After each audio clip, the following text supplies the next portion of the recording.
আমার প্রাইভেট গাড়ি, আমি সিট বেল্ট পরে আছি, সবকিছু পরে আছি, কোনো কিছু ব্লেম করা হয়নি। আপনি গাড়িটা থামালেন কেন?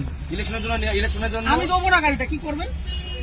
আপনাকে কারণ জানাতে হবে। আমার প্রাইভেট গাড়ি দেবো না। গাড়ি তার প্রাইভেট ইউজের জন্য হয়, প্রাইভেট প্রপার্টি নিয়ে নেওয়া যায় ইলেকশনের জন্য। আমার আরে কারণ নেবো না বলছি তো। আমি গাড়ি আমি নিচ্ছি না। তাহলে আমি তো দেবো না, আপনি আটকাচ্ছেন কেন? আমার অবস্ট্রাকশন করছেন। দাদা ভাই, আপনি কোন জায়গায়, কোন জুরিসডিকশনের লোক? ডাল্লাভ ট্রাফিকের আছে। ডাল্লাভ ট্রাফিক আমি দেবো না, আপনি কমপ্লেন করুন।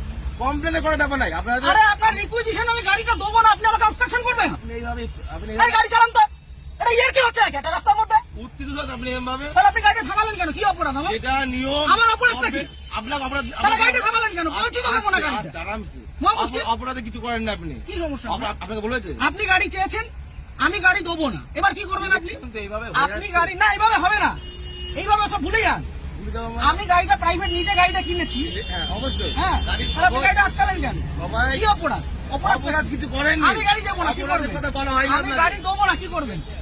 আমি গাড়ি দেবো না, কি করবেন? নিয়মটা মানতে হবে। না, কোথাও নিয়ম হতে পারে? ইলেকশন এভাবে হতে পারে না, ইলেকশন হতে পারে না। আপনি উত্তর প্রাইভেট প্রপার্টি আপনি নিতে পারেন, আপনি বলুন, আপনি উত্তপ্ত হবেন না এভাবে।